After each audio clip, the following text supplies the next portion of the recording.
tie times the variable of DIY plus back to school equals thread bangers back to school threads. Hey, what's up, Threadheads? So each and every Friday, we show you how to take all that old crap you got laying around and make something cool and new out of it. And this week, since a gazillion people wrote in asking about back-to-school stuff, Literally 1 gazillion. we're going to show you how to make a classic back-to-school accessory for the guys, plus answer a bunch of your questions.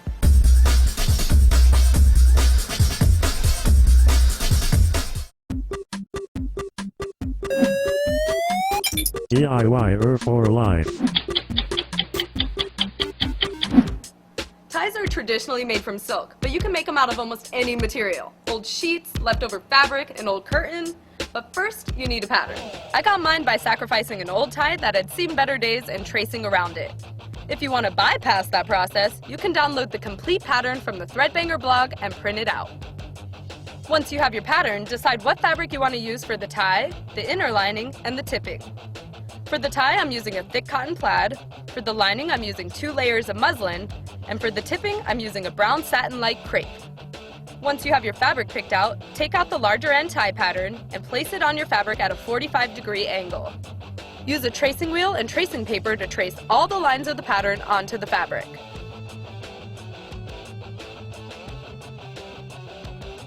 Repeat with the smaller end tie pattern and cut them out along the outer lines.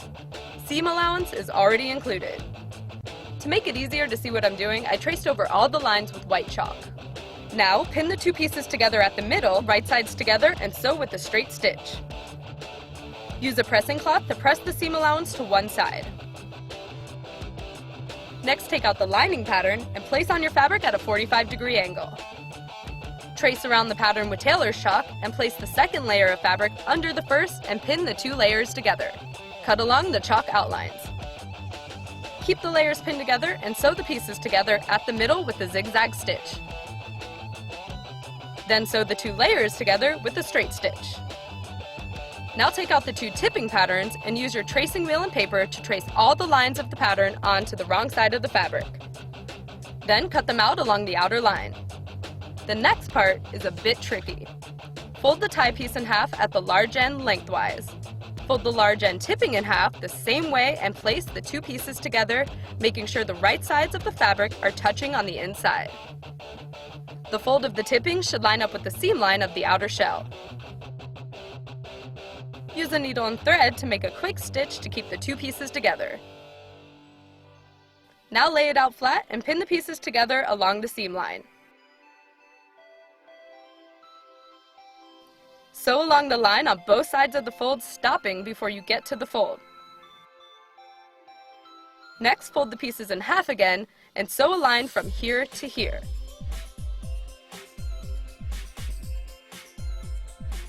Turn it all right side out and it should look like this.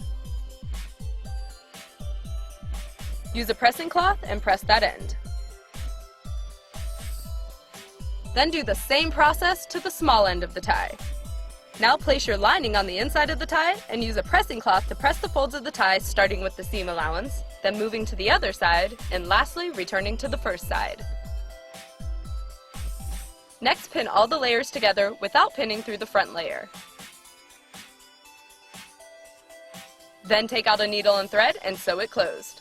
Start by inserting the needle into the inside of the seam, then into the other side, going through the layers of the lining, but not the outer layer. Now insert the needle into the other side, going about 1/4 of an inch, then out again. Make sure to only sew into the seam allowance and the stitching will be undetectable. Repeat this stitch until the whole tie is sewn together. And you have completed a one-of-a-kind tie. Rob wears his ties with the short sleeve button down under a printed tee. It says I'm refined, but not really at all. And girls, you can totally rock a tie as well. We'll be right back with answers to all your burning back-to-school questions. Don't go anywhere. Guess what? We're back! Tune in every Wednesday for a new Decor It Yourself, right here on Threadbanger. Hey, we're back. And time for those questions. First on the agenda, school uniforms. Crazy Pajama Antics, The Clumsy Ninja, and countless others are really upset about having to wear a school uniform. Hobo and Vogue had a pretty good suggestion, writing, make or buy a used jacket that has an awesome lining and can be turned inside out the minute you get out of school. Just seam rip out the lining of the jacket and copy the pattern. Or as I do sometimes, wear something under your uniform that's crazy and wild, but only you know about it. It can give worlds of confidence and you can secretly break the uniformity. You can also do your hair really cute. There's a bunch of tutorials on YouTube like this one we found from Dulce Candy 87. Also, try buying your school uniform just a bit smaller than you normally would. This definitely creates a more appealing silhouette. And don't forget about hair bows, high heels, jewelry, socks, and tights. Hey, and if you got a tie that you gotta wear with that uniform, come on people, make your own. Gabby Engel, Metamorons, and SkaterKin18 asked how to make skinny jeans. Well, you're in luck. We did an episode a while back featuring a viewer tutorial on how to do just that. Link is in the sidebar. And one of our most frequently asked back-to-school questions is how do you spruce up an old backpack? Or for that matter, how to make one. Ninja Bunnies, Squishblock, Algorath, and Demon Rat all wrote in needing help in this very area. Well, guess what? There's a slew of information on the Threadbanger forums and in past episodes. Here's some of our favorites. Divvy Mode posted a cool reversible messenger bag tutorial, as did Tom Sawyer.